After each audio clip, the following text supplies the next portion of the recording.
Quero cumprimentar a todos aqui, uma boa tarde. Quero dar as boas-vindas aqui aos presidentes de comissão de Obra, Meio Ambiente, Constituição e Finanças, bem como o nosso Rapone, engenheiro, e os demais, todos os componentes que estão aqui hoje. A todos vocês, sejam bem-vindos. E nós estamos hoje aqui reunidos, as 4 comissões, como dito, Finanças, Meio Ambiente, Constituição e Obras, para nós tratarmos e ouvirmos aqui sobre o assunto que se dispõe, sobre o projeto de lei de número complementar, número 100, de 2016, que dispõe sobre a revisão do Plano Diretor de Desenvolvimento Integrado do município de Itajubá, que revoga a Lei Complementar Municipal número 8, de 30 de dezembro de 2003, e dá outras providências. E nós estamos aqui hoje, então, reunidos, para nós ouvirmos aqui algumas explanações. E, antes disso tudo, gostaria de perguntar a alguns dos presidentes se tem alguma palavra, algo a falar. Boa tarde a todos. Boa tarde, senhor presidente, demais vereadores, convidados. Eu só gostaria de explicar algumas situações. Nós começamos a avaliar essa proposta, esse projeto de lei de plano diretor agora. Essa é a nossa primeira reunião nessa gestão 2017-2020. É um assunto muito complexo, é um assunto que vai demandar tempo para a gente analisar e tirar as nossas conclusões. Então, essa é a primeira reunião que a gente convidou o Alexandre Rapone, mas ele vai vir outras vezes aqui na comissão, né? Provavelmente hoje, e para não tornar essa reunião muito maçante, a gente deve respeitar as 2 horas de reunião de comissão.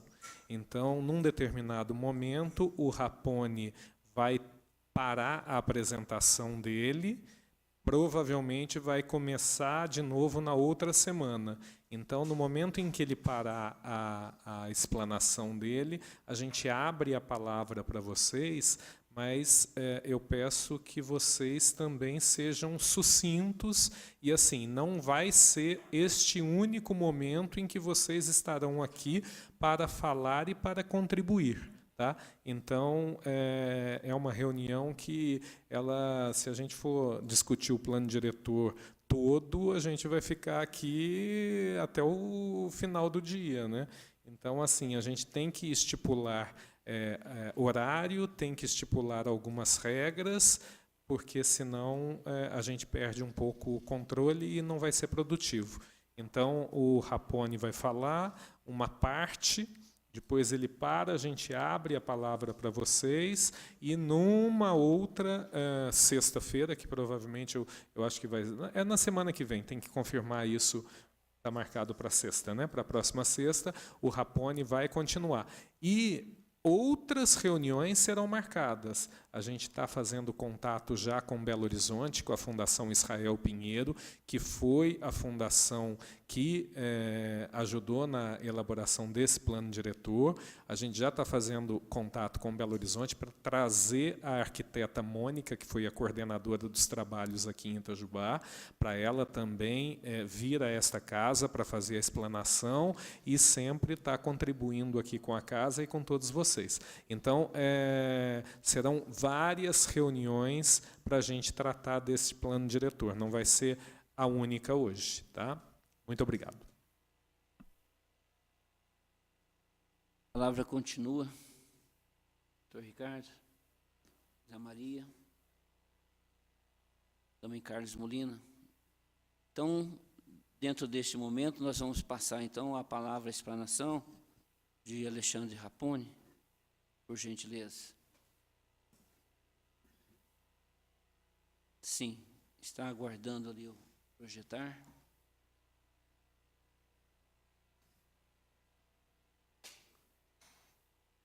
Também dando as boas-vindas ao vereador Fabrício, vereador Santi.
A palavra, então, Alexandre Rapone.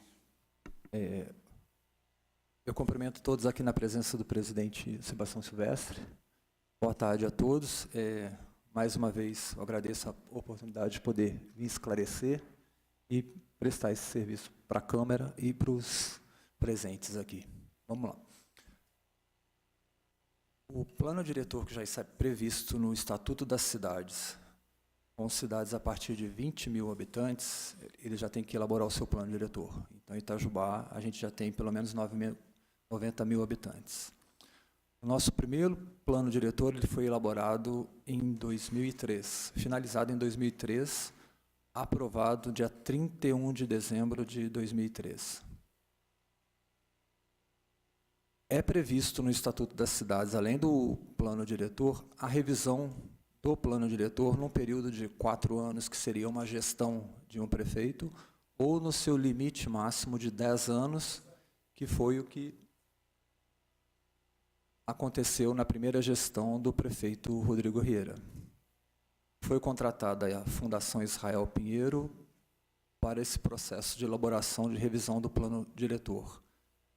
Dentro da Fundação Israel Pinheiro vieram uma equipe de 12 profissionais, entre advogado, geólogo, engenheiro sanitarista, 6 arquitetos e estagiários, mais um sociólogo, para poderem começar a fazer um primeiro diagnóstico da situação atual do município, porque a gente já está com o plano defasado mais de 10 anos. Então, isso era uma das necessidades e uma prioridade para a administração também poder ter feito essa revisão. Então, esse trabalho de campo da Fundação Israel Pinheiro foi se levantando e atualizando como está Itajubá depois de 10 anos atrás. Essa diferença toda que houve no processo de construção, porque nós trabalhávamos uma lei mais permissiva, que seria 1988, que era o nosso lei de zoneamento do município, e a 1755, que era o nosso Código de Obras, além do Código de Posturas e as outras leis complementares. Revisado esse plano e enviado a proposta para a Câmara, depois desse trabalho de campo, consequentemente, houve uma alteração em que foi elaborado a LPOUS, que é a Lei de Parcelamento, Ocupação e Uso do Solo, que vai substituir, ou seja, ela revoga essas leis anteriores e atualiza todo o texto e mantém algumas diretrizes da lei também. Consequentemente, também, o que era 1755, hoje, aprovando essa proposta da revisão, nós teremos nosso Código de Obras, que é aquela relação que nós temos, que era 1755 anteriormente, que definia os padrões de construção, ou seja, as metragens mínimas dos cômodos, afastamentos frontais também e laterais, e outras diretrizes na elaboração do projeto arquitetônico para aprovar na Prefeitura. Então, a Prefeitura só aprova projeto arquitetônico, além de parcelamento do solo, que é ou desmembramento de lote, ou membramento, ou novos loteamentos que vão surgir no município, ou alguma regularização fundiária que seja necessário por motivo de invasão. Tá? Bom, dentro dessa proposta elaborada pela Fundação Israel Pinheiro, antes nós trabalhávamos no plano diretor, no geral, para quem já teve acesso à primeira proposta que é o plano vigente, aquela coloração toda que tinha, que eram vários zoneamentos, e cada zoneamento tinha sua taxa de ocupação, seu coeficiente de aproveitamento e a relação de afastamento frontal e lateral em função da altura do prédio. Isso tudo foi revisado e elaborado para essa proposta da Fundação. Hoje, a proposta, aliás, ela vem com 3 zoneamentos. O que é o zoneamento? O zoneamento ele define o macro da cidade. Primeiro foi-se revisto o perímetro urbano do município, que ele foi reduzido, que eu até expliquei para o vereador Zé Maria na quarta-feira, a necessidade dessa redução e o custo que ele acarreta para o município toda vez que a gente amplia muito o perímetro urbano do município, que são as áreas já urbanizadas ou passíveis de urbanização, que vão ser através de parcelamentos de solo, através de novos loteamentos. Então, definiu-se para essa proposta 3 zoneamentos. O tonalidade mais clara, que é um tom de amarelo, zona de expansão urbana, são áreas passíveis de parcelamento urbano, onde vão ser ocorridos os novos loteamentos. A partir da definição, quando entra no departamento de parcelamento do solo, uma proposta de loteamento para essa área de zona de expansão urbana, depois de aprovado o loteamento do trâmite normal, que ele entra em análise do projeto, depois passa pelo CODEMA e volta para ser aprovado já, depois desse processo de aprovação, é que vai ser definido, através da Comissão de Acompanhamento e Implementação do Plano Diretor, que é a CAI, que são membros da Prefeitura, e membros externos também, que tipo de área vai ser definido. Então, nós temos zona que define o macro, o zoneamento, e áreas que são características específicas de cada região e suas particularidades. Então, são 2 trabalhos distintos que já foram mapeados e diagnosticados pela Fundação Israel Pinheiro, que são traduzidos em 2 mapas. Esse primeiro que eu estou explicando, que é o de zoneamento, que é a zona de expansão urbana, que depois se define os parâmetros, a zona de adensamento restrito, que a gente que vai ser essas de tom verde mais claro, para ter um paralelo para quem já tem noção, já vem trabalhando, os profissionais aqui, que já tem noção do que é o plano vigente. No vigente hoje, nós temos a zona de adensamento, que é a ZAD, e a ZPR, que é a zona predominantemente residencial, que tem as mesmas características. No plano vigente é um tom amarelo e um tom esverdeado. Então, eles têm as mesmas proporções quanto à taxa de ocupação, afastamento frontal e a taxa de permeabilidade, que é geral para todo município de 10% de área verde. Isso em função até mesmo essa taxa para amenização dos casos de enchente. Não ameniza no geral, mas aos poucos ajuda, porque as pessoas têm o hábito de pavimentar todo o terreno e isso prejudica. E a zona adensável, que é esse tom de verde mais escuro, característica na região do bairro Avenida, parte ali começando no São Vicente, se estendendo até quase o final da São Vicente de Paulo, lá na Medicina. Um grande bolsão ali na área da Varginha, compreendido ali na questão onde está o supermercado Pilar, até quase chegando próximo à reta da Igreja São Benedito, e a parte mais central ali do bairro da Boa Vista, em torno ali do supermercado Alvorada, e a parte superior na Miguel Braga e adjacências, limitando-se ali a Lucinda Carneiro, na parte do Morro Chique. Na zona de adensamento, já está previsto e segue o plano vigente já também, a possibilidade de se fazer 10 pavimentos habitáveis, que é o que a gente já pratica hoje no plano diretor atual. Isso já até quando foi levado para a primeira audiência pública da prefeitura, já foi consolidado também e foi aceito. Então, a gente manteve a mesma tipologia de 10 pavimentos.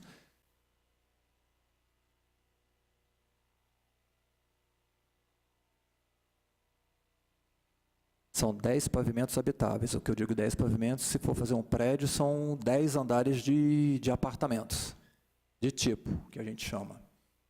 Pode ter 3 apartamentos, 4, 5, 8, aí é em função do potencial que o terreno apresenta para a elaboração do projeto. Complementando isso, tem o uso dos pilotis, que são usados para garagem, para poder atender, que é uma outra exigência da legislação também. Na zona de adensamento restrito, nós vamos ter essa parte de verde mais claro, que é predominância na cidade. Ou seja, foi unificado o que era zona de adensamento do plano de 2003, do vigente, com o ZPR, que era a zona predominantemente residencial, que, pela leitura própria da Fundação, há muita similaridade nessas duas áreas. Então, fundiu-se por ela ser predominante no município e manter algumas características e ambientes locais também. Tá? Então, tem essas 3 definições de zoneamento. Eu pediria para trocar o mapa de áreas especiais, por favor.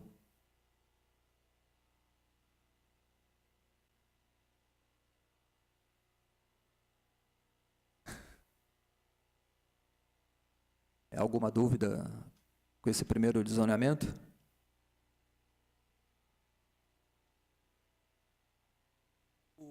Aonde que a gente pega os parâmetros urbanísticos? Porque eu não tinha esse mapa, eu só tinha o muito colorido lá, com área de interesse social, área de interesse tecnológico. Você deve ter o mapa sobreposto. O da revisão que você está falando? É. O da revisão. Tem disponível no site da Câmara? Eu tentei acessar, eu não consegui, mas aí não...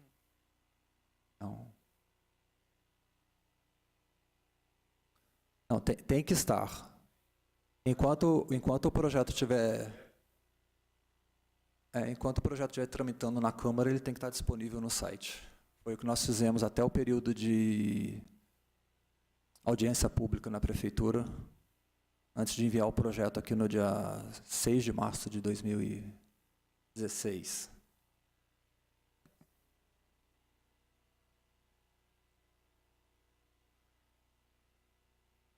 Porque, só para esclarecer, o que ele tem é esse mapa de sobreposição que eu estou aberto aqui. É o mapa de zoneamento e o de áreas especiais.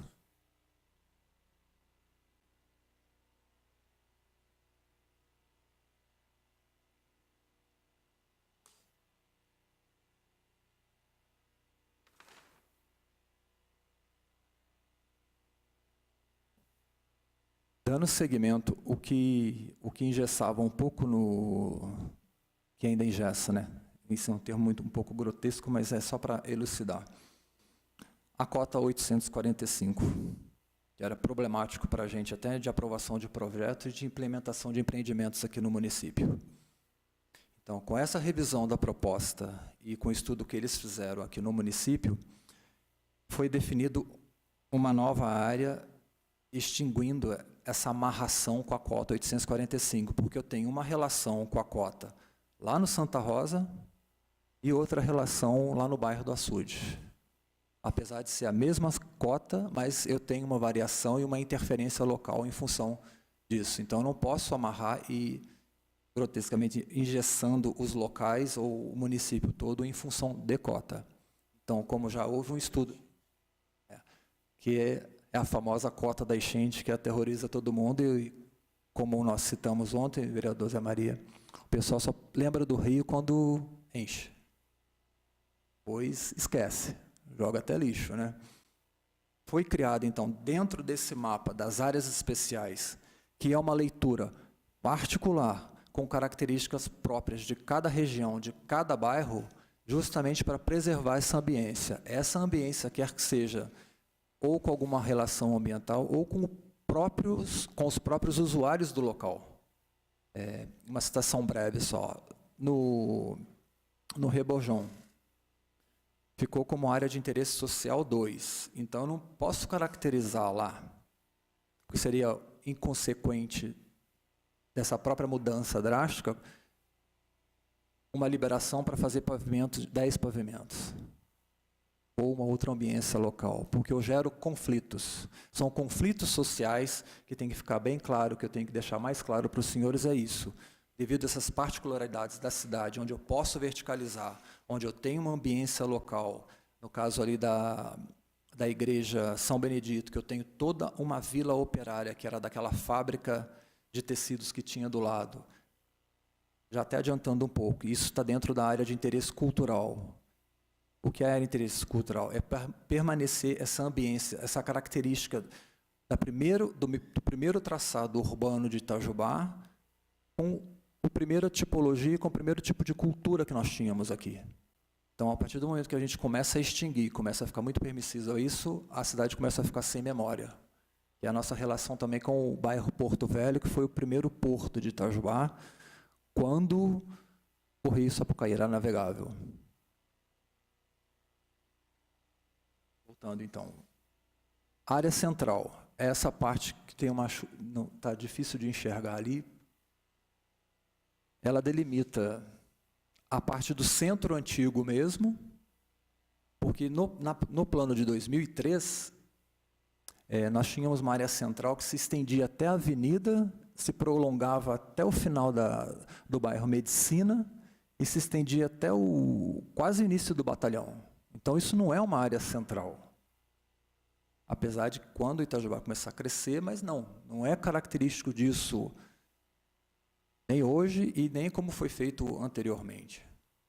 Então, o centro ele é muito característico, ele é muito restrito de área. Aí, voltando do início da conversa, desculpa fazer essa confusão, da cota, só para fechar a coisa da cota, foi criada a área de controle de risco de inundação. Ou seja, a gente elimina essa cota 845 e trabalha essa área, ou seja, ela delimitou, ali está difícil de enxergar, mas é todo aquele traçado em tom de azul que ele pega exatamente a cota 845. Então, a referência é a cota 845 da enchente, porém, quando eu entro na legislação, eu tenho a citação na lei do texto, que é a obrigatoriedade do pavimento de cobertura ou primeiro pavimento está acima da cota de enchente. Traduzindo isso, eu vou chegar na casa ou no prédio, o primeiro pavimento ali vai ser garagem, porque o meu primeiro pavimento habitável vai ter que estar acima da cota, ou vai estar acima de 2 metros, acima de 3, vai da elaboração do profissional. Então, é só uma seguridade.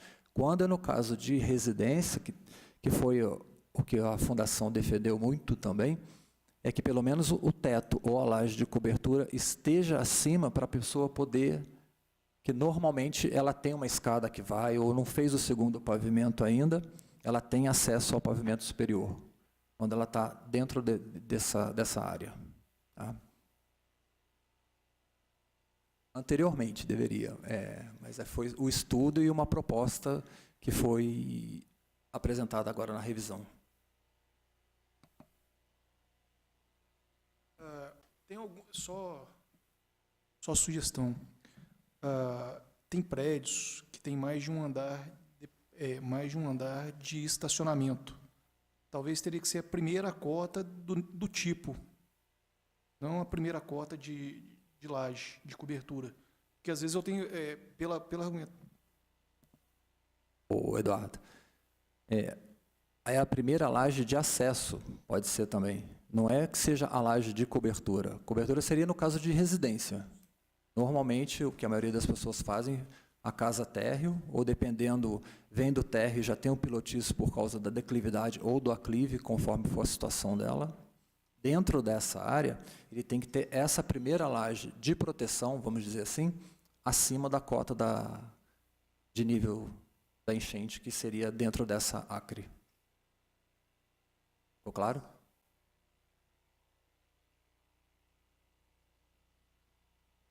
Ficou-se definido também as áreas de interesse ambiental, que são essas manchas em verde, respeitando o que está abaixo da 845, que são áreas inundáveis e proteção de mananciais também, e acima da cota 950, que é cobertura e topos de morro. Então, está todo definido aí no mapa, nessa coloração. Área de especial interesse cultural, que seria a AIC, que ela vai preservar esse primeiro traçado de Itajubá, que seria a parte que é onde a gente tem mais bens tombados e a primeira característica de construção de Itajubá. Então, é mais a parte central, pega ali da rodoviária, se estende até próximo ali ao Clube Itajubense, depois pega parte da região ali, contornando o Banco Itaú, até quase chegar ali no limite da FEP, e a parte de trás chegando até o Colégio das Irmãs. Pediria, vereador Santi, O microfone. poderia falar no microfone que a reunião está sendo gravada. Muito obrigado. Foram feitos mapas específicos dessas áreas em separado, porque, da forma que é apresentada, há uma dificuldade das pessoas enxergarem isso. Se tivesse um mapa do município com essas áreas específicas, mapas específicos de cada área, ficaria mais fácil o entendimento da gente e da plateia. E para nós fica difícil, por exemplo, identificar aqui um mapa, os equipamentos, né? Áreas de equipamentos, aí está tudo misturado. Compreendo muito bem que tem uma dificuldade de todos aí, peço até para poder... É porque a gente não tem uma projeção ali que seja mais específica do local que eu estou falando, uma aproximação do local. Quanto aos mapas, a gente tem primeiro o mapa de macrozoneamento, define o perímetro do município com os seus vizinhos. O segundo mapa é o zoneamento, que é o primeiro que eu expliquei, que é esse mapa aqui. Então, dentro dele tem toda uma coloração, tem a definição das ruas do município com a identificação das ruas, então dá para localizar bem. Esse segundo mapa que eu já estou trabalhando, que é só as áreas especiais, é onde eu já estou trabalhando o micro, aí tem que estar muito mais aprofundado, como o vereador Marcelo falou, primeiro uma explanação geral, um entendimento de como foi trabalhado, como é que estão essas divisões, como é que foi essa leitura e como foi traduzido através dos desenhos. Aí, a partir desses desenhos, é que a gente vai começando a fazer a leitura dos pequenos pontos e interpretando com a referência da parte de texto, seja com a LPOUS ou com o Código de Obras. Tá? Eu entendo a dificuldade, é difícil mesmo, o que eu estou falando aqui é muita informação, não dá para pegar num dia só, mas, assim, tendo conhecimento e estudando aos poucos, dá para construir e entender, geral, como é que estão essas divisões na cidade. Eu queria fazer uma pergunta. Você falou que das áreas especiais, as áreas verdes, elas correspondem abaixo de 845? Sim, são duas cotas, a 845 e a partir de 950. O que apareceu como área verde nesse projeto, nesse anterior? As áreas verdes são as áreas que aparecem lá abaixo de 845, são as áreas alagáveis lá ali. Pela distância e pela pouca definição do mapa, fica difícil eu daqui ficar apontando. Então, como eu tenho noção geral do mapa, os senhores não têm, eu entendo muito bem isso, é só uma explanação para poder ter entendimento que elas não foram suprimidas do plano, uma vez questionaram que foram tiradas, porque nós tínhamos o plano vigente que a gente trabalha hoje, nós temos 8 áreas, área de interesse ambiental. Aí, quando você pega a parte do texto, são 6 definidas. Então, nós simplificamos aqui o que é de entendimento, porque não se faz necessário eu amarrar nesse plano, eu tenho que identificar as áreas ambientais, isso é de lei. Porque eu fiz a pergunta, é só para você confirmar para mim, quem olhar naquele mapa lá, aquela cor verde,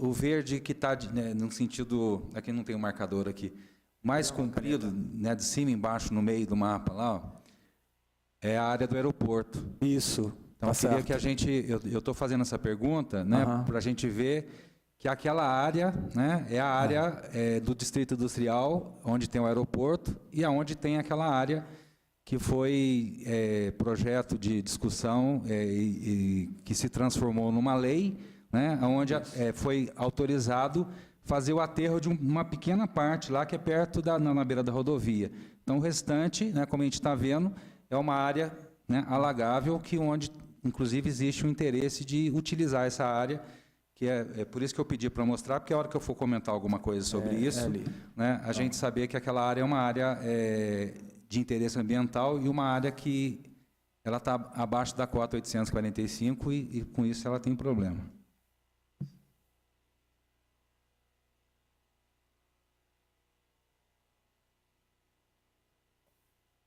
Só reforçando aqui a questão levantada pelo Fernando Batista. Exatamente essa área aqui, ó, que ela é curva, apesar de ser curva, ela está em proporção paralela à rodovia Poste Caldas. Isso é que foi acordado numa das sessões aqui da Câmara, por solicitação, que seria o aterro. Essa região aqui.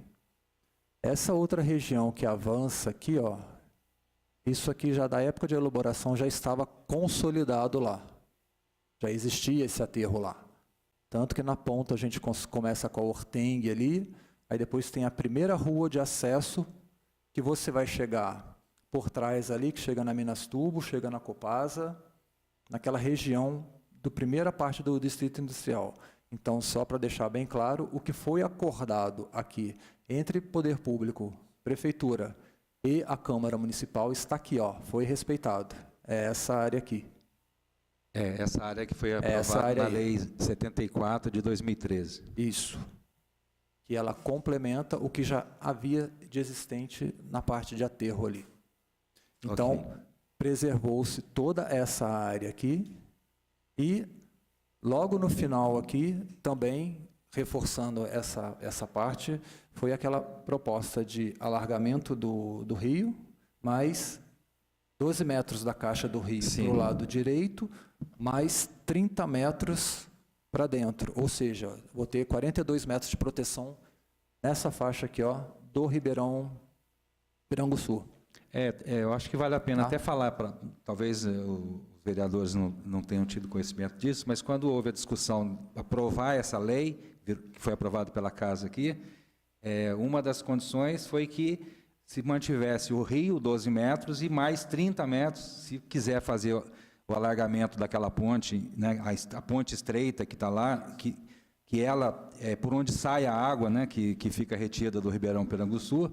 Então, se quiser fazer o alargamento da saída da água, está preservado tanto os 12 metros como mais 30 metros, né, para começar o aterro depois que foi feito lá. Só para ficar claro, né, muitas vezes muita gente questionou o fato de ter sido aprovado esse aterro, mas a justificativa foi que já havia um talude, que era a própria rodovia, né, que já impedia que a água passasse, e a saída era a ponte. Então, o fato de já ter a ponte, de ter preservado, ampliado a possibilidade de saída, então a gente entendeu que não haveria problema que fosse aprovado esse aproveitamento dessa parte, ok?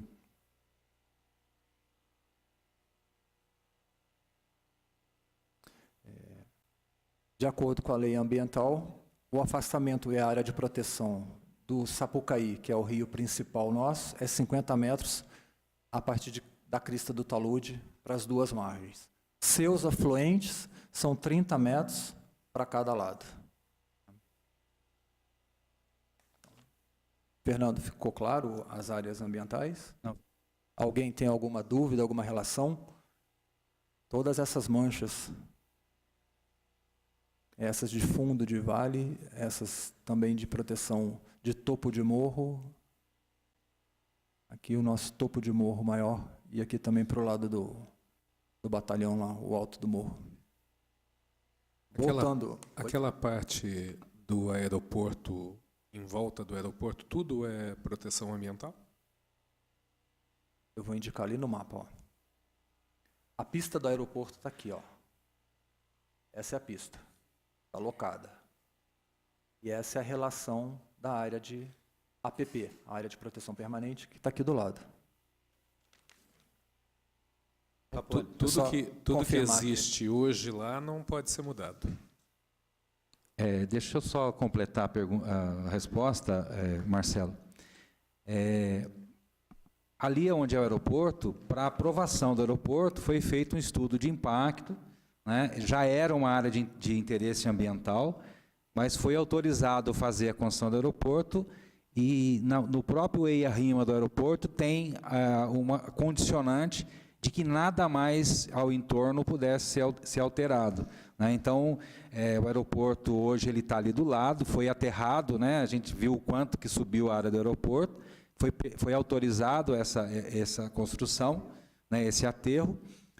O aeroporto hoje, inclusive eu estou complementando isso, já porque tem uma observação que a ANAI fez em relação a isso, né? Que existe uma intenção, uma proposição de utilizar parte dessa área, e uma preocupação nossa é que o aeroporto ele está sendo construído e quando vai se construir faz-se o EIA-RIMA, que é o estudo de impacto, foi aprovado, tem uma licença de instalação e após a conclusão do aeroporto vem de novo uma comissão analisar para poder dar a licença de funcionamento.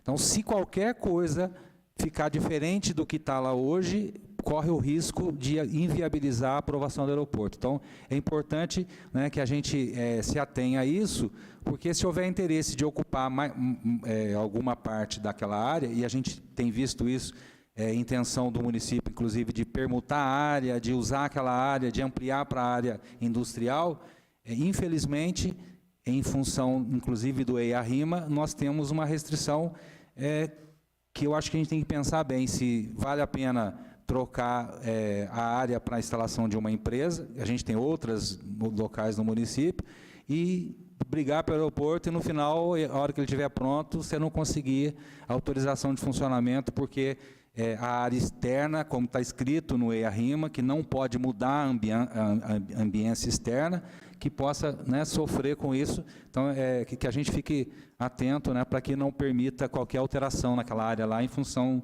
de inviabilizar a autorização de funcionamento do aeroporto. Okay?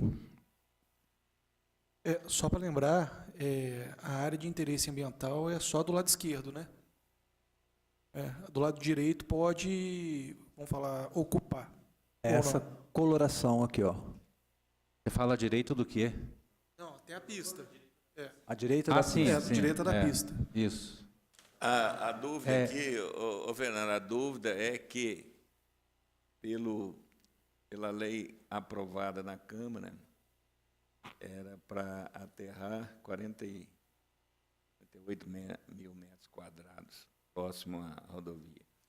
Esse plano aqui não está dizendo a área, mas aumentou-se para 102. Não, eu gostaria de comentar isso. Eu ouvi falar que aumentou para 102, na verdade, que a gente foi ver o seguinte, aquela área ela tem em torno de 600 mil metros, que é de uma propriedade. E o proprietário, inicialmente, ele tentou aterrar a área inteira, e foi aprovado aterrar 48 mil metros. O que aconteceu é que o proprietário ele parcelou a área dele em várias áreas, uma delas tem 100 e poucos mil metros. Então, não é que aumentou a área para 100 e pouco. Hoje ele tem três ou quatro propriedades, e a primeira é a que tem 100 e poucos mil metros. E dentro dessas 100 e pouco, 48 mil é que está aterrada, né? Eu vou aproveitar... Desculpa já, mas já que a gente está falando disso, por que eu estou colocando em relação a isso também? Tem uma observação da ENAI aqui, que no projeto do plano diretor tem um parágrafo que permite que a área de interesse industrial ela seja alterada, o tamanho dela, por decreto municipal. Então, a gente corre o risco de, aprovando esse parágrafo, de repente, esse 100 e poucos mil metros virar realmente uma área industrial.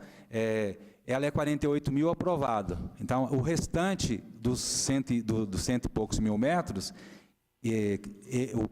ou seja, a propriedade tem 101 mil metros. 48 mil ela é a área industrial e o restante ela é a área de interesse ambiental, porque ela tá abaixo da cota. Então, se mudar por decreto que ela virou industrial, você automaticamente meio que permite que seja aterrado, porque ela não é interesse ambiental mais. Então, é uma coisa que tem que levar em consideração. Esse é outro ponto que tem que levar em consideração. Eu tô colocando dessa forma porque é uma maneira de você facilitar a mudança da utilização da área. Não haveria problema nenhum se pudesse ser feito isso, né? Por isso eu levantei a questão do aeroporto, porque se eu mudo, eu permito que seja aterrado, eu coloco em risco a aprovação do aeroporto. Então, a gente tem que pensar bem se vale a pena permitir aumentar os 50 mil metros de área industrial, mas inviabilizar todo um projeto de milhões que é o aeroporto, que o próprio poder público defende, todos nós sabemos da importância do aeroporto para Itajubá e região, então não dá para a gente errar, né? De repente aprovar uma mudança e isso implicar numa reprovação, né, depois do aeroporto funcionar.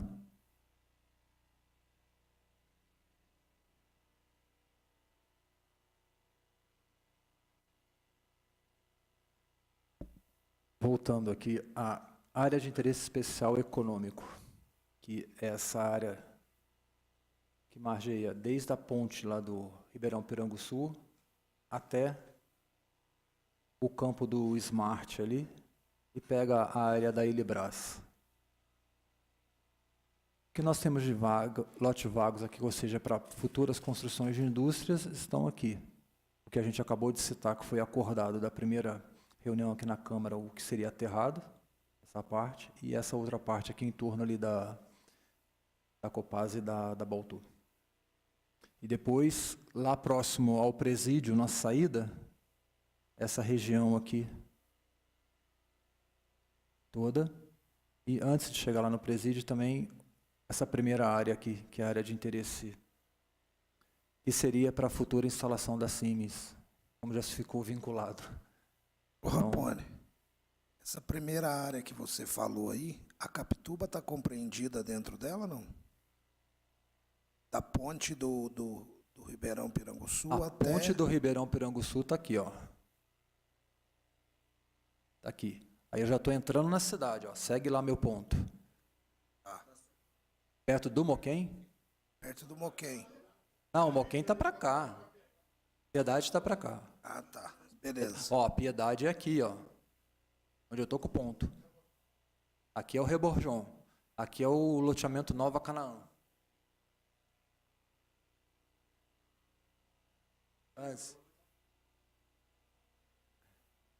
Capituba está aqui embaixo, ó. Embaixo. Tá? Então, são essas três regiões aqui, a área de interesse econômico. A área de interesse social 1, que isso já tem que estar previsto no Estatuto. Só um instantinho, o Parque Científico e Tecnológico vai ser uma área de interesse tecnológico. Permanece, ó. É que na minha listagem aqui das áreas especiais, ele está lá mais lá para o final, mas eu já adianto. Essa coloração aqui, ó, depois, aqui é o centro administrativo. Exatamente nesse ponto. Então, limitando ali o nosso terreno do município, ele segue ali paralelo à cerca existente lá, que pega o nosso heliponto, sobe o morro, aqui o lote que já foi doado para a NNA fazer mais um laboratório lá, segue, viro, margeio lá a rodovia 383 para Maria da Fé, chego até a Igreja São Francisco lá, que dá a entrada, quase a subida já para o Clube Itajubense. e a entrada para a Serra dos Toledos também, bem lembrada. Volto margeando aquela mata que tem lá existente, que aquela mata é a área de interesse ambiental, que já ficou definido no outro mapa. Encontro com o Ribeirão Zé Pereira, que vai estar passando nesse local aqui, ó. Aí chego no final do lago, aquela rua que desce, e subo. E fecho aqui o perímetro onde eu comecei a descrever, que é o início do centro administrativo. Aí é a nossa área de interesse tecnológico. Ficou claro? Voltando à área de interesse área de interesse social 1, que é a área de implementação, ou seja, para esses projetos Minha Casa Minha Vida, são terrenos já destinados, que isso tem que ser previsto, está no estatuto, para esse tipo de projeto. Aqui é lá no, antes de chegar no, depois do Rebojão. Aqui o início aqui é próximo, ali pegou até um pedaço do Chácara Santa Terezinha também. Parte superior aqui da Geraldino Campista, aquele descampado que tem lá, que sem ocupação, aquela parte alta lá, que você só tem acesso por cima. E um pequeno trecho aqui no Nossa Senhora de Fátima, no final, onde é passível de parcelamento também. Então isso é para implementação, caso haja necessidade de investimento para mais casas populares. Tem que estar previsto. Área de interesse cultural é essa parte muito escura aqui no centro, que não está muito definido para vocês. Ó. Vai da Américo de Oliveira até a margem do rio lá, pegando desde ali da região do museu, chegando lá, contornando aqui a Câmara Municipal, desce, pega ali pela Matriz, entra até chegar no Colégio das Irmãs ali, sai bem no final do Porto Velho ali e volta por baixo do Banco Itaú, fechando na parte inferior da Matriz ali. Mas esse conjunto aqui, depois da Igreja São Benedito, ó, onde tem aquelas vilas dos operários e a fábrica de tecido logo no final aqui. Mais o conjunto da Embel. Então, isso é uma forma de manter a ambiência, as características local da região. Voltando à área de interesse social 2. A área de interesse social 2 são esse tom de roxo aqui mais escuro. Aqui o Nova Canaã, o bairro Reborjão, Jardim Bernadette e subindo ali Santa Luzia. Do outro lado aqui da cidade, ao açude todo, a parte final ali logo depois do Nações, do loteamento Nações aqui do LNA, que a gente já tem um empreendimento aqui, o primeiro implantado, que é o residencial... Como, vereador? Isso, correto. O primeiro residencial aqui, o Vitória. A região do Novo Horizonte, mais o residencial Esperança, logo no final. Voltando aqui no Jardim Bernadette. E o Bahamas aqui em cima e a parte final do bairro Boa Vista. Rapone. Pois não? Desculpa, boa tarde a todos. A área de interesse social 1 e a interesse social 2. Tem a metragem. Quais são as metragens da 1 e da 2? Só para... Lote mínimo, 200 metros quadrados. Qualquer uma das duas? Qualquer uma das situações. Qual que é a diferença da área social 1 para 2, nesse caso? A 1 são áreas previstas pelo município de implementação para habitação de interesse social, ou seja, casas populares. A 2, nós vamos manter a ambiência local para não criar conflito e especulações. Porque se você gera uma oportunidade melhor, por exemplo, volta o mapa, por favor. A A 2 são áreas já consolidadas. O melhor exemplo aqui é lá o Reborjão, que foi o primeiro, o extinto BNH. Aquelas primeiras casas de 49, 47 metros quadrados construídas. Hoje, você já chega lá, tem uma outra conformidade. Mas a gente preserva a ambiência local através disso. Porque se eu gerar um fator especulador, entre aspas, para essa região, eu crio atrito de cultura. Então, eu acabo expulsando pessoas que estão lá, que normalmente é característico da área. Ele comprou aquela casa pelo financiamento e, no fundo, ele já fez uma edícula para o filho morar. Ou então ele já reformou, já conseguiu fazer um segundo pavimento. Ô, Rapone, só uma coisa. A respeito da... Eu te levo de volta para o Juru, que é seu caminho. A respeito das áreas rurais, que agora Itajubá, como está crescendo muito, e está pegando, não vou falar que é áreas rurais, mas que já está Piedade, a própria Capituba, que o Breno falou, o próprio Moquém, que antes eram áreas rurais, agora essas áreas não têm como ser transformadas em áreas de interesses sociais, porque vamos dizer, a população está atendendo para esses locais. E nessas áreas são áreas rurais, e os lotes para fazer qualquer tipo de loteamento, para favorecer alguém que tem lotes e queira fazer loteamento, estão tendo loteamentos à base de 500 metros quadrados, se não me falha a memória, nessas áreas rurais.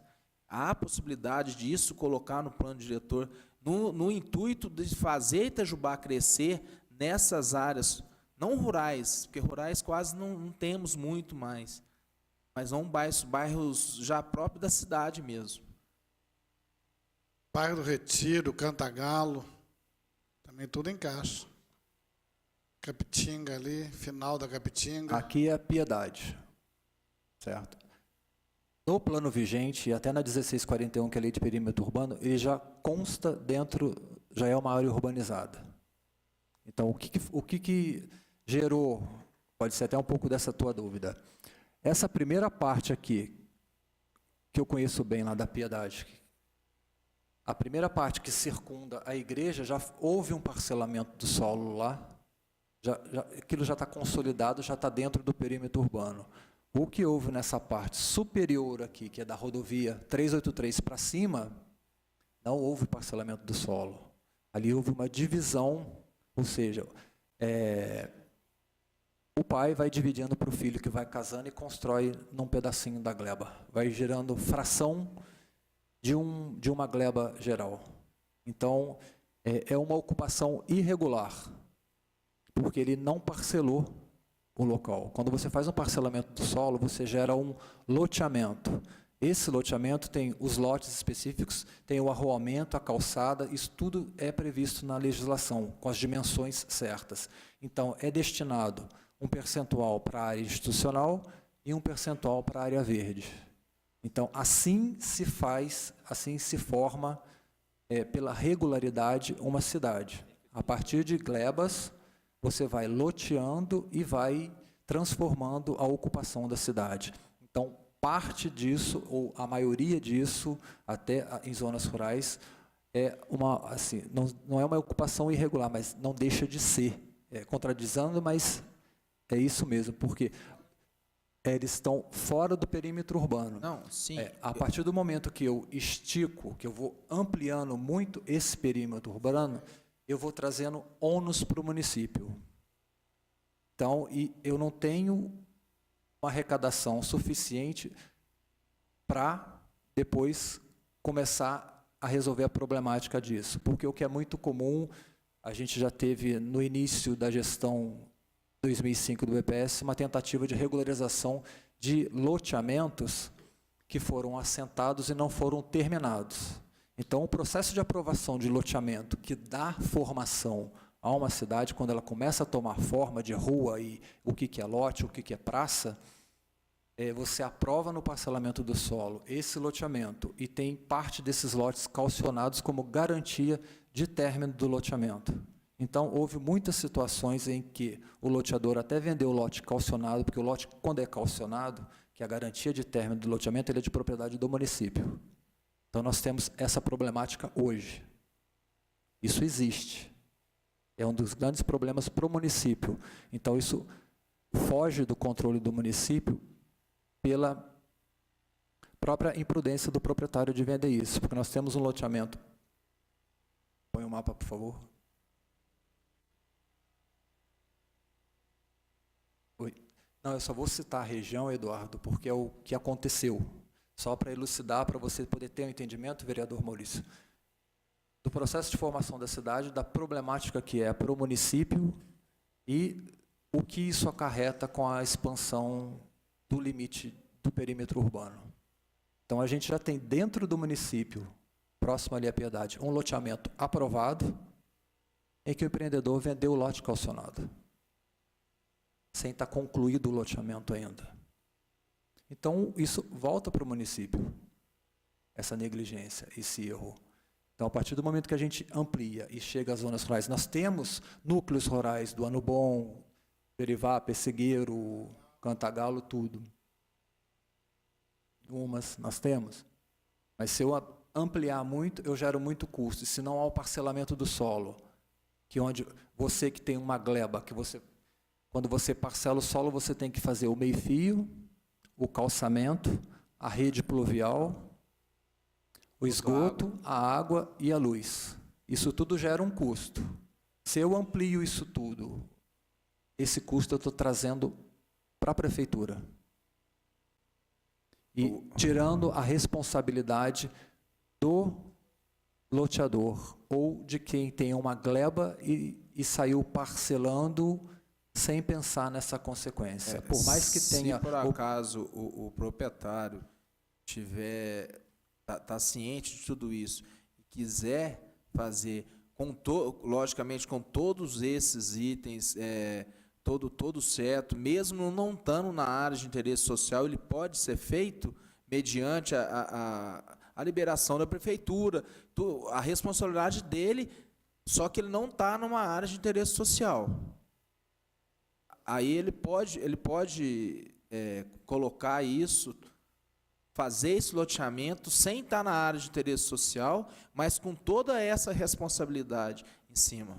A infraestrutura, ele vai montar a infraestrutura, só que a área que ele tem não é de interesse social.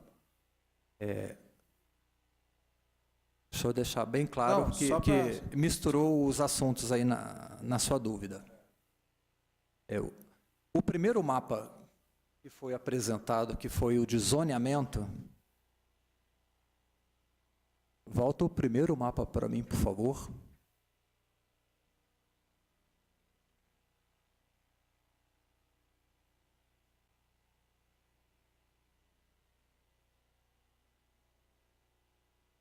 Essa linha tracejada vermelha aqui, ó, ela define o meu perímetro urbano. Parte do que eu já tenho consolidado, do que eu já tenho loteamentos aprovados e onde haviam possibilidades de parcelamento do solo, ou seja, são áreas livres, onde, se você tem uma gleba, dentro da lei de parcelamento do solo, complementada pelas leis federais e ambientais, você vai fazer a divisão da sua gleba através de lotes, arruamentos, a área institucional e a área verde. Então, eu tenho essa possibilidade, onde eu tenho essa região colorida de amarelo. Delimitei isso, o que está externo, isso está dentro da zona rural. Se eu expandir muito isso, é lógico que são outros fatores também, não é só eu achar que deve, não. Vai declividade, área de risco, não é simplesmente você achar que tem uma gleba ou uma terra que você acha que é possível, que é passível de fazer esse parcelamento do solo, ou seja, a divisão de lotes. Porque a lei de parcelamento de solo, ela é clara. Então, você tem que respeitar até tantos % de declividade. Então, há uma relação entre o tamanho do meu lote, que na proposta do plano ele começa com 200 metros quadrados, que seriam para regiões planas, até uma variação de 35% de inclinação em função da declividade. Como é que eu estou com o meu morro lá? Que praticamente, como todo mundo tem conhecimento, o Reborjão, com aquela inclinação toda, e outras áreas. apesar de ter muito característico em Itajubá, muito morro, mas tem que estar respeitando isso, porque senão gera muito transtorno. E não, o próprio arruamento, a locomoção, quer que seja para calçada ou para carro, fica muito inclinado e é inviável. Então tem toda uma relação no parcelamento para a elaboração dessa divisão e das áreas que são passíveis de ocupação e parcelamento. Não está vinculado para que seja área de interesse social. A área de interesse social é só entre a necessidade do município de se definir as áreas na cidade para que se haja essa possibilidade de fazer essa implementação dentro do projeto de habitação popular. Então, ele prevê as áreas, isso é obrigação do município. Tá? Não quer dizer que você, como empreendedor, que na sua gleba ou na sua grande lote, você seja obrigado a atender dentro dos parâmetros da área de interesse social. Não. A área de interesse social ela é vinculada ao município, mas dentro das características próprias do local que ela possa ser implementada. Ô Rapone, mas só para eu entender, então se eu tenho uma gleba na área rural e eu quero fazer um loteamento nessa gleba, existe a possibilidade de eu fazer um loteamento e estipular, se tiver dentro daquela coisa de ser um terreno mais plano, enfim, eu posso fazer um loteamento com lotes de 200 metros quadrados? A prefeitura aprova um loteamento na zona rural com terrenos de 200 metros quadrados? A relação da metragem do lote quadrado é em função da declividade do terreno. Fora do perímetro urbano não há parcelamento do solo, é dentro. Então, tem que estar dentro da zona de expansão urbana, que é aquela coloração amarela dentro do nosso perímetro urbano. Se eu tiver uma gleba fora do perímetro urbano, eu nunca vou poder lotear. Até que mude ou que se a cidade cresça para essa região, não. Não pode. Não. Rapone, Mesmo, deixa eu só deixar um pouco mais claro aqui também outra situação. Mesmo dentro dessa área de zona de expansão urbana, aqui, ó. Depois que eu saí do presídio lá, fui lá para dentro, ó. Eu tenho uma gleba ali. Se eu não tiver acesso a ela garantido, quando você fizer o parcelamento do solo, você tem que garantir que a via coletora ela chegue até esse ponto já urbanizado, onde já tem guia, que é meio-fio, pavimentação, água, luz e esgoto. Eu queria só complementar essa dúvida, Fabrício. Eu me lembro que quando o Chico foi prefeito, teve uma época que ele, num acordo com a Copasa, começou a levar água tratada para algumas escolas da zona rural. Então, como chegou água, por exemplo, lá na Capitinga, aí começou as pessoas a fazer lote do lado e conseguir ligação daquilo lá.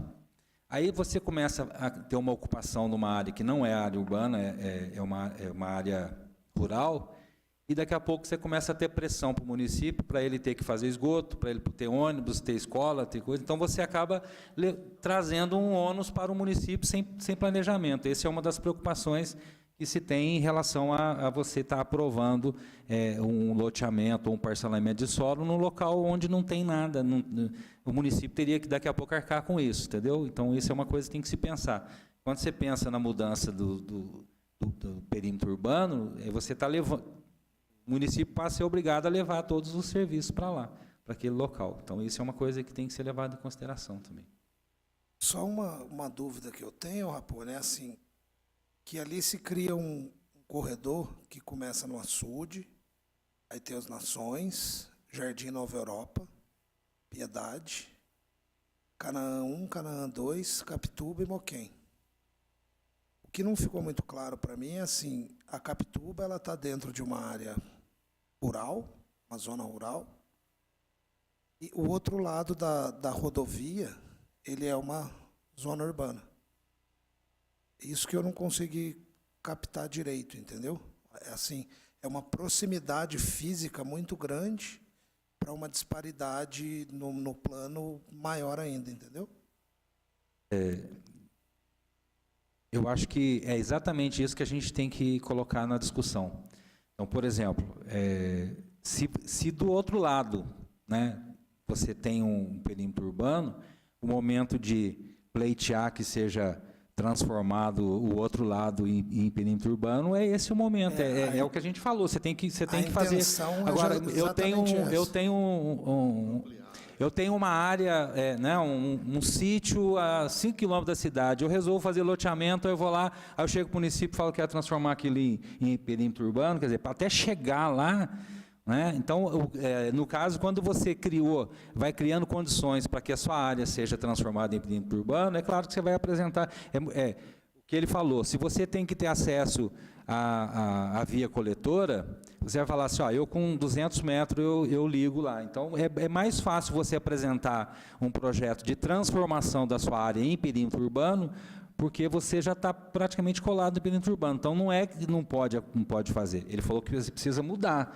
Só que você tem que fazer uma proposição e apresentar. Ó, eu vou arcar com o ônus de levar o esgoto até lá aonde tem. Então, isso é possível, sim. A minha intenção, assim, e as dúvidas que eu tenho em relação, é justamente isso.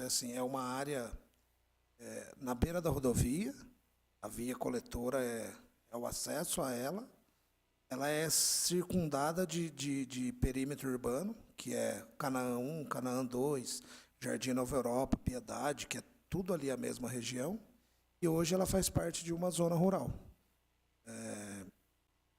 Como a via coletora ela passa ali exatamente do lado, é na beira do asfalto, a minha intenção, quando vim conversar com algumas pessoas aqui da casa, é justamente fazer essa proposição, esse estudo, para ver a viabilidade de transformar isso também pela proximidade e pela característica do local, transformar isso numa área onde se possa fazer um parcelamento do solo.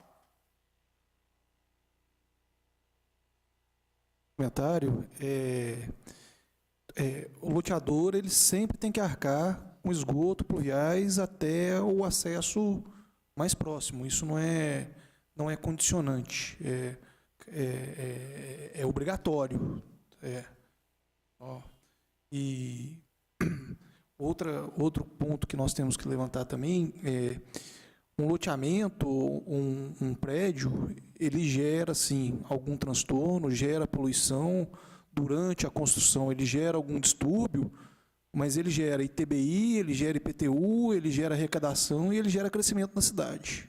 Então, zonas onde são próximas já da região, que é o estudo que o Alexandre fez, é lógico que foi feito há 2 ou 3 anos atrás, né?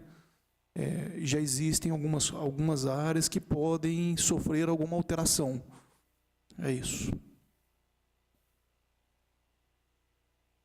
Mais algum questionamento, dúvida? Só completando, né? É exatamente isso. A discussão do plano diretor, a discussão que a gente está fazendo, a sociedade vai falar assim, eu tenho intenção de transformar a área tal. Você faz uma análise, é possível, apresenta para a Câmara, vai fazer a alteração do projeto, né? Tendo em vista que o interesse sempre é movido pelo interesse pessoal, mas o município tem que entender, não, ele quer empreender lá, é importante para o município criar área, é possível, vai arcar, pronto, faz alteração e o momento de alteração é agora, né? É exatamente nesse sentido.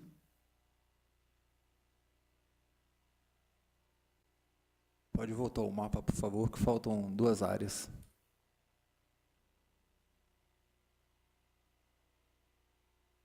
Áreas especiais, o mapa, por favor. O outro mapa, mapa 2.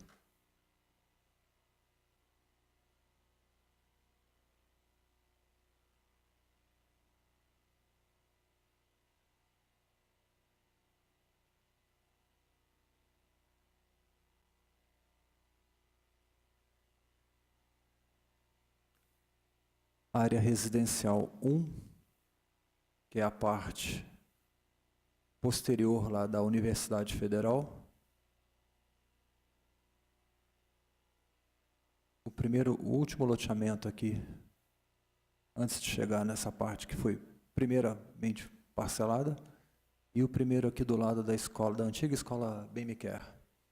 A parte alta do cemitério ali que desce para o BPS vai ter a margem do rio e a Unifei. A Morada do Sol, que é a outra parte mais interna, que logo você sai do Hotel Coroades, na parte superior.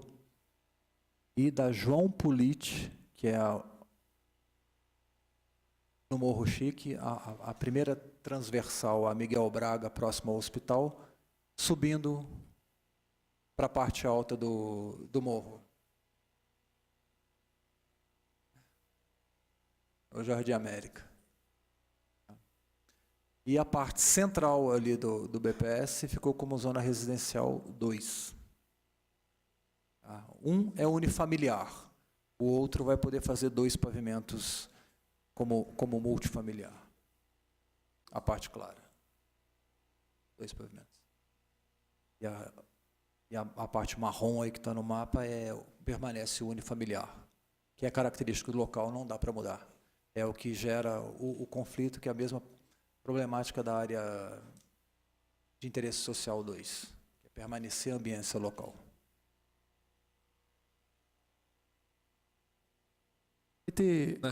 Desculpa. Não vai ter antigamente tinha a Avenida BPS, só na avenida poderia ter prédios. Não está contemplando isso mais. Isso não existe mais. O que acontece? Até uma posição até pessoal mesmo. A relação que eu faço da 1988, que era o uso e ocupação do solo, que a gente vinha trabalhando desde o início, que é a primeira legislação do município, eu classifico como um suicídio urbanístico, Eduardo. Porque você construía o seu embasamento, que era a primeira base do prédio, seriam os 3 primeiros pavimentos, que poderia ser loja e 2 pavimentos de garagem, e loja e garagem atrás das lojas, com uma taxa de ocupação de 90%. E depois você subia a torre, que seria o prédio em si, de apartamentos, com uma taxa de 60% de ocupação. O que acontece que isso já está previsto no plano diretor, que se chama recuo de alinhamento. Hoje o plano vigente, quando você vai trabalhar nas propostas que sejam o que mais pesa no município, que são os prédios de 10 pavimentos, é uma relação da taxa de ocupação e seu afastamento frontal. Até lote de 500 metros quadrados, ou inferior a 500, o afastamento frontal é de 3 metros incorporados à calçada. Quando o lote é de 500 ou superior, é de 5 metros incorporados à calçada. Por que isso? Para se poder trabalhar essa questão do planejamento viário, do planejamento urbano, onde eu vou ter o alargamento da caixa de rua, onde eu posso criar uma baia, que a gente chama que é a parada de ônibus. Eu tiro o ônibus da caixa de rolamento da rua, ele estaciona, pega o pedestre e segue. Ou em determinados pontos da cidade eu posso criar um ponto de táxi. Ou eu posso criar bicicletário. Os equipamentos urbanos que forem necessários para eu complementar e melhorar a minha malha urbana. Isso é do plano vigente. Essa proposta, o afastamento frontal passou para 2 metros. Ele não incorpora a calçada mais. Então, o que a gente tinha de possibilidade de trabalhar isso, não se tem mais. Mas criou-se esse outro instrumento, que é o recuo de alinhamento, onde o município, através da Secretaria de Planejamento, vai fazer o estudo das vias. Hoje, a proposta, ela trabalha com via local, coletora e arterial. Então, determinados serviços só vão poder existir na arterial, outros na coletora. E a local, serviços de pequeno porte, e a maioria vai ser para residencial. Então, esse é o cuidado que eu sempre alerto. A partir do momento que você torna uma via mais permissível, é um exemplo muito clássico aqui de Itajubá, do INSS, você pega a Henriqueta Cardinale e vai chegar até o batalhão ou até o extremo, que é em Bel, ou a primeira saída para Maria da Fé.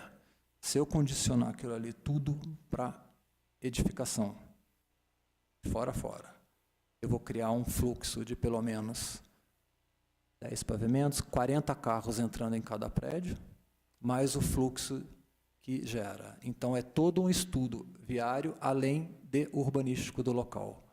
Então, isso é muito cauteloso, isso tem que ser levado sempre em consideração quando você vai estabelecer essa regra, essa taxa de ocupação e a permissividade, como esse espaço vai ser ocupado. Então, uma lei onde você trabalhava esses corredores, que era chamado antigamente, você acabava estrangulando a cidade. Aí veio a proposta de 2003, onde você via essa possibilidade de fazer o alargamento da caixa de rua. E agora, com a proposta da revisão, tem toda essa diferenciação de serviços a serem alocados. Então, é um conjunto, não é só meramente olhar um ponto ou uma determinada rua. Então, o plano ele tem que ser entendido como um todo e é muito complexo. Então, vale muito. O único ponto que eu tenho, assim, eu achava muito estranho o plano diretor antigo, muito estranho. Um lote de 400 metros quadrados deixa 2 metros de recuo. Aí, do lado desse lote, eu tenho um lote de 505 metros quadrados, eu tenho que deixar um recuo e um dente na via. É um dente onde pode esconder bandido, é um dente onde pode... É um ponto de fragilidade na sociedade, e eu não vou conseguir fazer o alargamento da rua porque o lote vizinho já está com 2 metros de caixa. Eu acho que essa solução é muito melhor, de fazer um estudo da via inteira e faz o recuo naquela via. É o meu pensamento. Com relação à taxa de ocupação, com relação ao recuo frontal, eu não tenho nada que questionar. Eu acho que tem que ter mesmo. Aquele residencial Luci ficou maravilhoso, aquele alargamento na frente dele, Luci Cardoso, do Hélio Braga, ficou muito bom, ficou muito bom. Rua Abel dos Santos, próximo ao asilo. Isso. Algum ponto que eu tenho, que eu sou contra, contra a taxa de ocupação ser igual para o edifício inteiro. Isso vai contra o que eu tenho de pensamento em possibilitar mais vagas de estacionamento para os moradores. Porque se eu conseguir fazer um adensamento maior, se eu conseguir fazer uma ocupação maior nos pavimentos inferiores, eu consigo fazer uma circulação melhor, eu consigo fazer vagas melhores, inclusive 2 vagas para cada apartamento. Quando você limita isso, ou eu faço terrenos muito grandes para eu conseguir colocar 2 vagas por apartamento, ou fica uma vaga por apartamento só. Isso eu acho que está andando um pouquinho na contramão de como a sociedade está evoluindo. Hoje tem 2 carros por família, não sei qual que é a média, mas antigamente era 1 ou nenhum. Hoje é 2 ou 3 ou mais, entendeu? E isso vai dificultar. Isso aí, com certeza, pode perguntar para todos os empreendedores daqui. Isso aqui vai dificultar. Eu acho que poderia andar com alguma coisa. Não vejo nada de problema em relação ao recuo frontal. Mas por que não ocupar os lados? E é outra coisa, 12 metros só. Não se você olhar para cima, você vai ter a mesma ventilação, a mesma iluminação, a mesma sensação normal. O que a gente precisa é ocupar a parte de baixo para poder proporcionar uma tendência que está acontecendo. É só isso. Um instante. Você tem uma área de 500 metros quadrados. Eu tenho uma casa minha, baixa, um lote de 400 do meu lado. Você vai levantar um paredão de 12 metros de altura de um lado, 12 metros. Você está me encaixotando a minha casa. Você está tirando o meu direito também. Não, calma. Lógico. Hoje já pode fazer uma das laterais. Ponto. Já pode. Você gosta das 2. Até, na proposta nova, até 7 metros, na verdade, daria 2 pavimentos, você pode encostar na divisa e fazer a parte inteira. Mas mesmo assim tem a taxa de ocupação, então eu não consigo encostar nas 2 divisas. Por exemplo, eu estou com um terreno de 900 metros quadrados, a minha inviabilidade técnica hoje, eu não consigo fazer uma vaga por apartamento, 900 metros quadrados, eu não consigo fazer uma vaga por apartamento, entendeu? E eu estou travado nisso, porque, na verdade, eu não consigo fazer nenhuma vaga por apartamento, porque se eu pegar a rampa para subir, já ocupa... Aí fala assim, mas a rampa não faz parte da taxa de ocupação. Depende, se for 2 rampas, já fazem parte. né? E o que ele está falando, o Paulo, hoje já pode levantar 12 metros do lado. O que eu não posso levantar é dos dois lados. Mas passou para 7. Oi? Está passando para 7. Não, está passando para 7, que seja. Não estou falando dos 12 metros. Mas hoje já pode levantar do lado. O que eu estou batendo é na taxa de ocupação. Sim, mas na hora que você pega a taxa de ocupação, o que está acontecendo? Eu posso recuar na frente e atrás. Eu não estou garantindo o seu direito da sua lateral. Entendeu? Isso não é com esse artifício que você vai garantir o direito da sua lateral, de não levantar um prédio do seu lado. Não é esse. Como você ter recuo na frente, recuo no fundo, pelo menos você deixou a ventilação para as casas do lado. Se você pegar aí o dia inteiro, você acabou com as duas casas dos lados do seu prédio. Não, desculpa, eu não concordo com isso. Já brigamos, da outra vez eu discuti isso com a Cláudia Brandini. Isso aí, o que acontece, Itajubá? Itajubá não tem área delimitada para construir prédio. Pode a cidade inteira, pode falar. Quase que a cidade inteira você pode construir prédio. Não. Na verdade, não é assim. Não. Aonde existe as casas, a parte central. Aonde existe o fio, aonde você pode vender prédio, são as áreas melhores. Aonde que vende prédio? A pergunta é essa. Vai vender prédio lá no final do BPS? Depende, se você mostrar de jeito área, nenhum. Se você mostrar uma área que tenha condições da pessoa morar em prédio lá, você vai fazer prédio lá. Não, eu vou construir, mas não vai vender. É bem diferente duas coisas. A pessoa que quer morar em prédio, ele quer a facilidade de morar no centro. Ponto. 100%. 100%. A gente tentou fazer um prédio um pouco mais afastado, quase quebrou uma aula de engenharia, que foi Chácara das Moças. Nós conseguimos vender 3 unidades lá. E era uma obra num terreno de 21 mil metros, com piscina, com quadra, 2 vagas na garagem, no prédio, 21 mil metros de terreno, campo de futebol, sauna. Vendemos 3 unidades. Quem quer morar em prédio, quer morar no centro. Acabou. Isso é... Quem mora no centro tem que mudar do centro. Quem quer morar em casa, eu acho que pode morar um pouco afastado do centro. É o que eu acredito. Você pode, mas o cara comprou, o cara tem o direito dele. O cara já ele mora tem o direito. Ele tem o direito. Foi construído em 1974. Sim, ele tem o direito. A quantidade de prédios saiu em volta das casas, tanto que todo mundo alugou para a República. Tem gente que não mora nas casas mais. Não, o povo não mora nas casas. O povo aluga para a República, que dá muito mais retorno alugar para a República e ficar morando lá. E prefere morar em outra casa. Eu conheço vários casos desses. Não é porque tem prédio do lado. Não é porque tem prédio do lado. Isso você acha que não, né? Não é acho. Eu trabalho no ramo imobiliário. Não é achismo. É fato.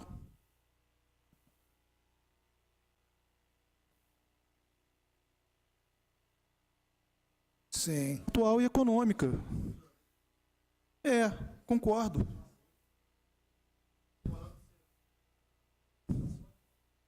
Eu acho que a única diferença é assim, o entendimento do que é centro.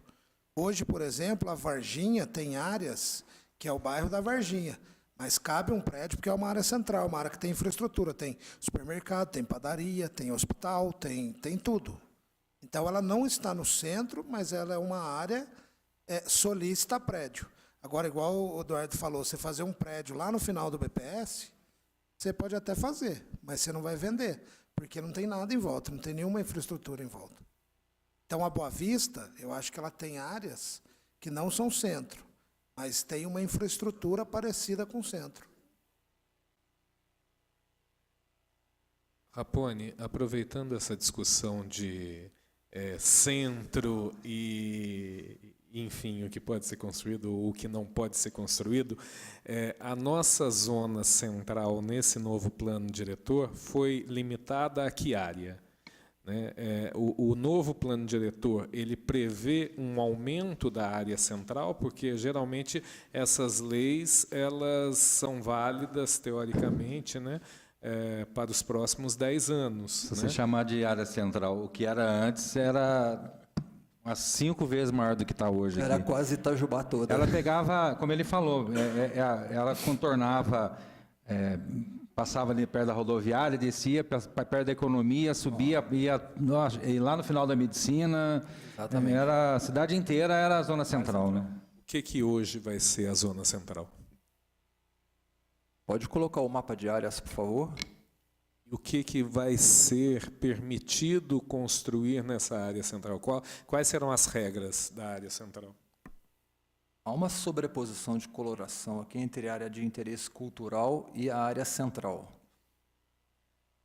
Quando a gente tem essa sobreposição de área, vale os fatores mais restritivos. Então, cada área dessa tem uma forma de como vai se construir e como vai se ocupar. Então, no nosso caso aqui, ó, onde eu tenho uma sobreposição da área de interesse cultural com a área central, a área de interesse cultural ela é mais restritiva. Um exemplo aqui. Prevalece. O que acontece? Eu tenho um terreno do lado da casa do presidente Venceslau Braz. Está inserido dentro da área de interesse cultural, que já tem os seus parâmetros, até 7 metros colado na divisa, e eu tenho o perímetro de tombamento da casa. Então, eu tenho que respeitar o gabarito de altura daquela casa. Isso aqui na área central. Isso está no plano diretor ou está no... Está no plano diretor e no decreto de tombamento. A casa é tombamento estadual. Estadual. Porque tem o Palácio da... 26 de fevereiro também, que é municipal. Tombamento municipal. Municipal. Aí tem a delimitação dele também. Exatamente. O que a gente chama de perímetro de tombamento é o que a construção ocupa, o prédio ocupa. Perímetro de entorno é em consideração a relação das edificações, arruamentos que tem ali em volta e você traça esse perímetro. Tá? Só para ficar claro. Descrevendo aqui, para ter uma noção, pega ali da rua...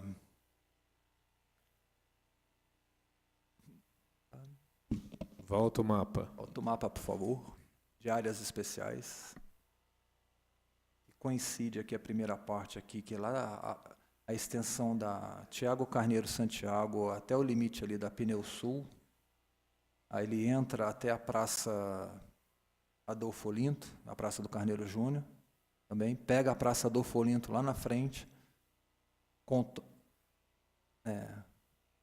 Essa parte central aqui mesmo, ó. Eu vou delimitando aqui. É porque eu tenho que ler no meu mapa pequeno aqui, porque lá está muito menor. Nesse novo plano diretor, o bairro BPS não foi considerado área central? Não. Parte dele é ZPE, Zona de Adensamento Restrito, é muita sigla. A parte central, que compreende da Avenida BPS, a margem direita, a margem esquerda, ou seja, a rua que sobe para a Unifei, até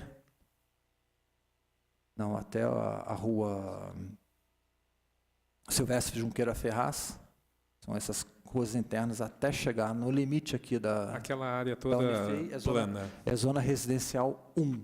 E o que é permitido construir ali? Pilotis e 2 pavimentos em cima. 2 pavimentos habitacionais. Pouca coisa. Engraçado. Bom, isso é entendimento de cada um e eu sou leigo nesse assunto.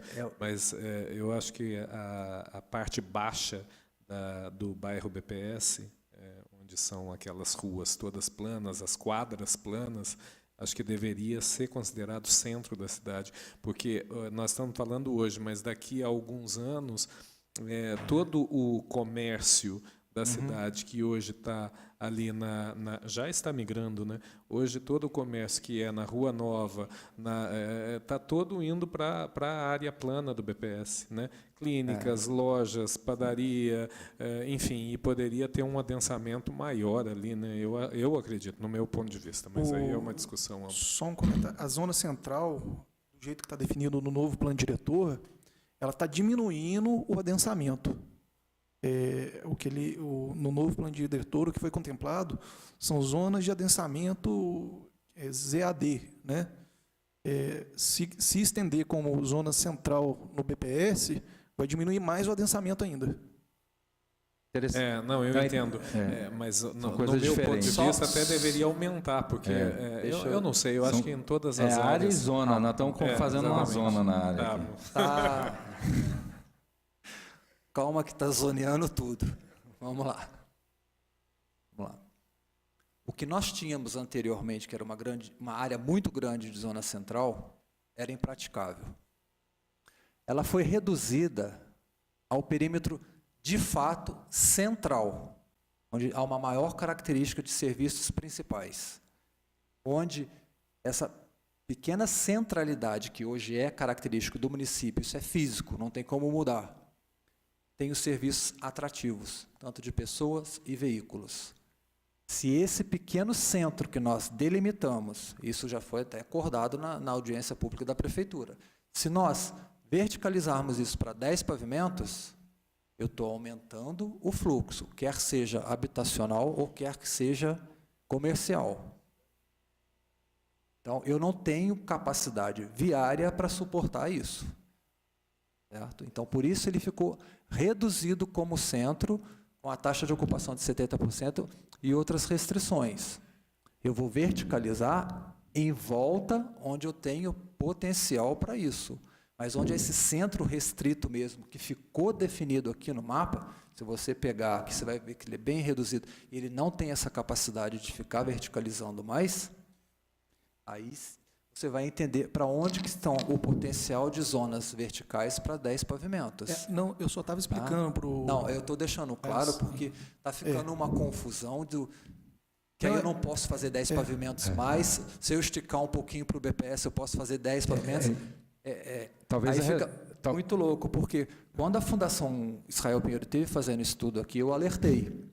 Essa parte aqui do BPS, que ficou como zona residencial 2, que é pilotize mais 2 pavimentos, eu falei, passa final de tarde e de noite, porque a maioria das casas são repúblicas.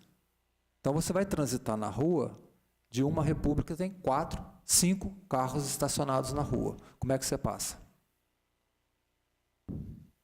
Então, essa questão de adensamento, ela é muito crítica e muito séria. É lógico que todo o processo, ou seja, o plano está desde 2003. Se desde 2003 fosse implementado, com essa questão que é, primeira, que era 3 e 5 metros incorporados à calçada, se isso fosse trabalhado, nós teríamos uma outra malha urbana, um outro desenho.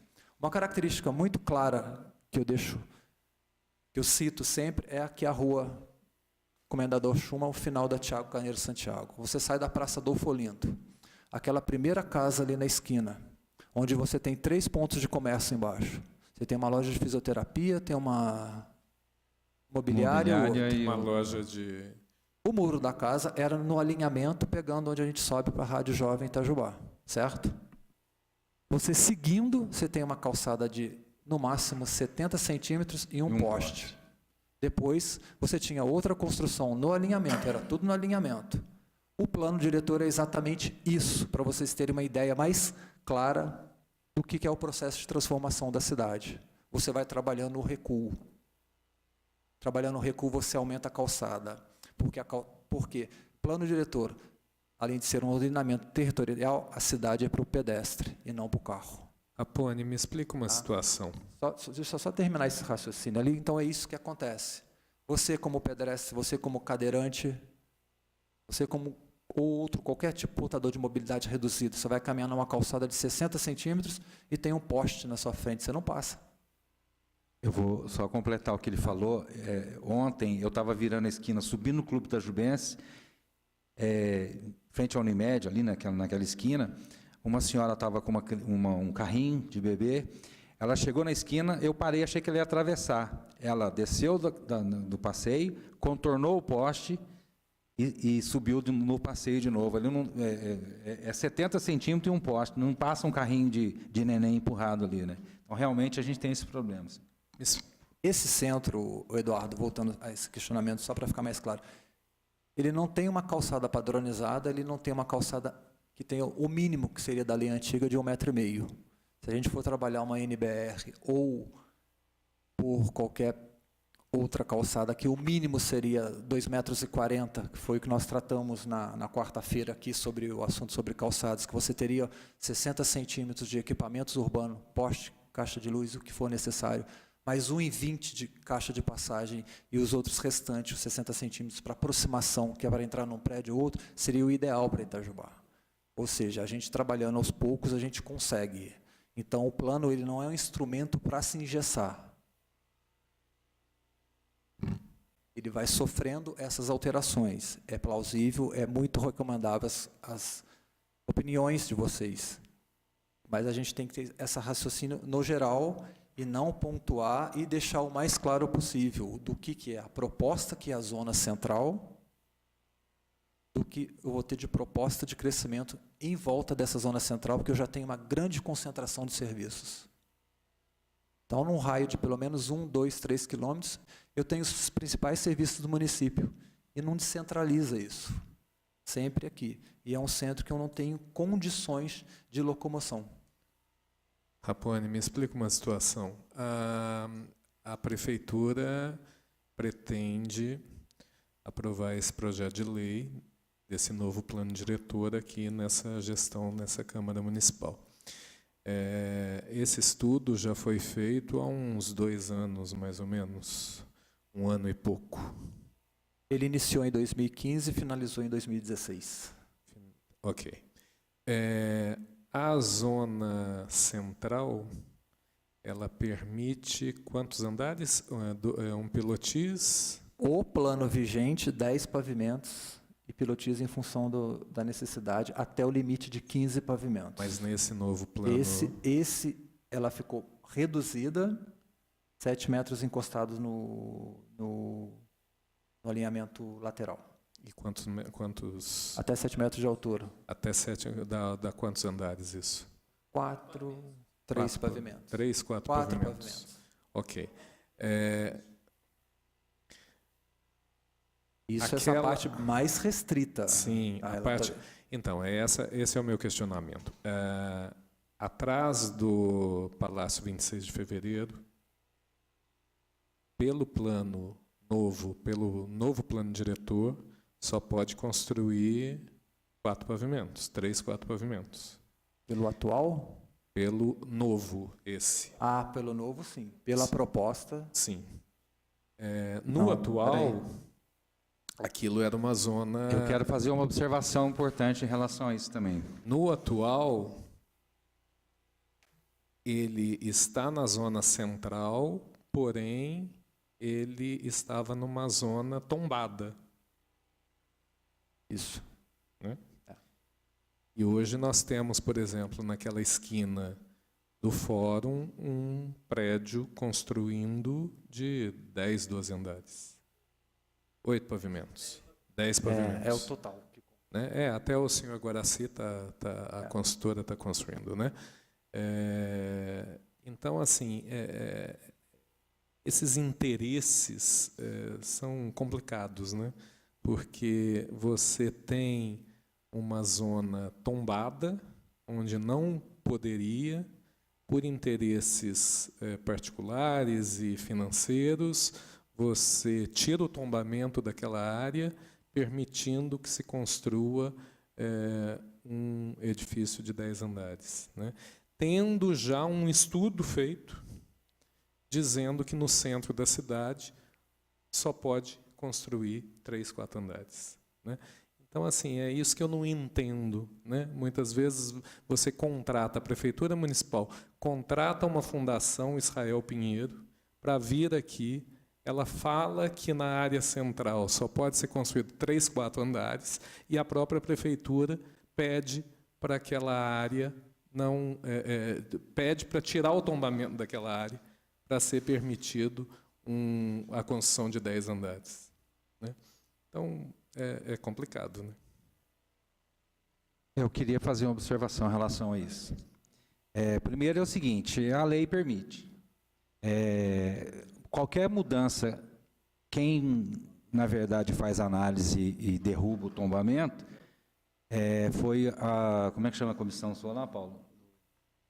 O Conselho de Patrimônio Histórico e Artístico de Itajubá. Né?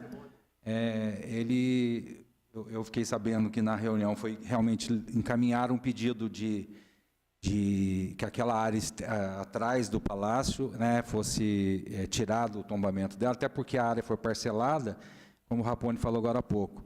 A área hoje que é do palácio, é a área que sobrou dele do palácio. O restante de trás fazia parte de uma área só, mas ela foi desmembrada, e no entendimento do Codefai é que o que fosse construído atrás do prédio, ele não afetaria a ambiência, o interesse do edifício. Então, com isso, não estou fazendo a defesa. Aliás, é o contrário, eu vou colocar exatamente porque essa questão que eu falei.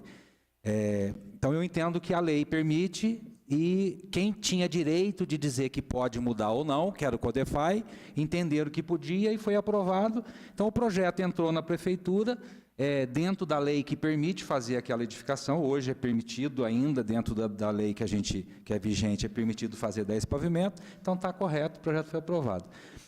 O que, inclusive, faz parte da observação da ENAI aqui é o seguinte: o Rapone acabou de dizer para a gente, a primícia da Israel Pinheiro, quando apresentou a ideia, né, do novo zonamento, era que na zona central não fosse permitido fazer edifícios altos e que ficaria nessa, né, com até essa questão aí de 7 metros. Então, isso foi definido. Foi apresentado as áreas que seriam possíveis fazer edificação até 16 andares, né? Não,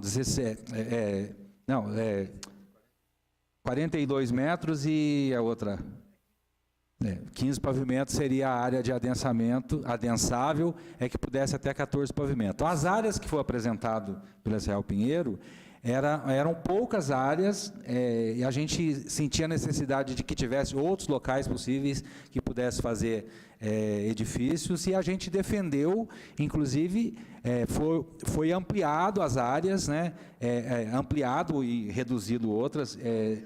Na audiência pública que foi apresentado, havia, por exemplo, a intenção de que a medicina inteira pudesse ser feito prédios até 16 pavimentos, e a gente defendeu que lá tem um problema de drenagem, então acabou que ficou parte alta, a parte da avenida inteira, que a gente tinha entendido que era possível, a parte da Boa Vista era da Ponte Nova, sentido, voltando lá para o fundo do bairro, nós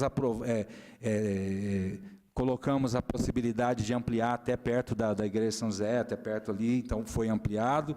Aqui no estádio, acabou ampliando essa área, né, da Henriqueta Cardinalho, não, da João Correia Cardoso, né, João Antônio Correia, e virou, inclusive, perto do hospital. Então, a gente acabou, eu estou dizendo isso, que foi discutido em audiência e foi aprovado que isso acontecesse, partindo, né, do pressuposto que na zona central não poderia ter edificações. E aí, a observação que está da ENAI aqui é que, se a gente olhar na lei, nesse projeto apresentado aí, depois da discussão, ele está apresentando 2 terrenos nos fundos, ou o terreno na frente do prédio, né, que você citou agora, a casa onde é a casa do Caruso. Na apresentação nossa, nós colocamos como detalhe 1, na zona central, apareceu, isso não foi colocado em audiência pública, o terreno da casa do Roni e da casa do Caruso, apareceu os 2 terrenos como área possível de fazer prédio de 14 pavimentos. Então, isso não fez parte da discussão, contraria, né, toda a proposta que a própria Israel Pinheiro colocou, né, que na zona central não deveria, e no entendimento, mais uma vez, eu sempre tenho falado isso, o posicionamento da ENAI tem sido extremamente técnico, né, baseado na proposta colocada. A gente entende que contradiz aquilo que foi defendido por eles, então isso eu acho que deve ter sido retirado, né, dessa proposta, porque se o bairro inteiro, a zona central inteira não vai poder edificar mais, por isso que eu defendi o que foi feito antes. A lei permite hoje, se aprovarem um projeto aqui dentro hoje, antes da aprovação da lei, nós não podemos fazer nada, né? Se alguém entrar com um projeto de construção aqui hoje, né, tem que ser aprovado, até que se mude a lei, e vale o que está na lei, ok? Então, se isso aqui, mas eu entendo que nós não podemos não é que não podemos. Se essa proposição for colocada e levada para a audiência pública e a audiência aprovar isso, essa mudança, né, ela vai passar a ser possível. Mas se nós estamos entendendo que o estudo da Fundação demonstrou que na zona central não deveria fazer edificação, nós vamos aprovar que duas áreas sejam dois terrenos, não é duas áreas, né? Se fosse isso, a gente tem que pensar que atrás tem a casa da dona Mariquinha, que é uma área grande, daqui a pouco a família quer também fazer um prédio ali e do lado não pode, um lado pode, outro lado não pode, né? Então acho que isso é uma questão que tem que ser pensado, né, faz parte, né, do estudo que nós fizemos. De novo, eu digo que a gente fez um estudo técnico, nós participamos desde 2000, quando a Prefeitura começou a discutir o plano diretor, a ENAI encaminhou uma proposta para elaborar o plano diretor, aí acabou sendo o João Pinheiro, nós acompanhamos, tal, né, mas a gente tem acompanhado, então a gente tem conhecimento do que a gente está falando. E como a gente participou da audiência e essa alteração não foi proposta, nós estamos dizendo que ela não foi aprovada em audiência pública e acho que ela deve ser retirada dessa maneira. Ou aprovada em audiência.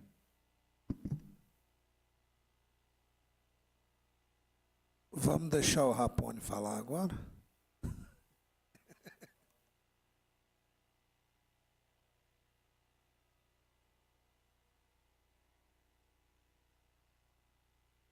Bom, o que podia ser esclarecido entre zoneamento e áreas é isso. Depois a gente ir aprofundando e entrando em parâmetros urbanísticos e as possibilidades do potencial construtivo de cada área. Eu quero, então, agradecer a todos que aqui estiveram, o Paulo José Braz, o José Guaraci, Paulo Mauad, o Breno, o Edvard, o Alexandre, o Fernando e o Rapone. Agradecer também aos presidentes de comissão, lembrando que sexta-feira, às 14 horas, então, daremos continuidade a essa reunião dessa pauta. Eu quero agradecer a todos. Sexta-feira, próxima sexta. Isso mesmo? Às 14 horas, isso. Eu quero agradecer a todos e desejando a todos uma boa tarde.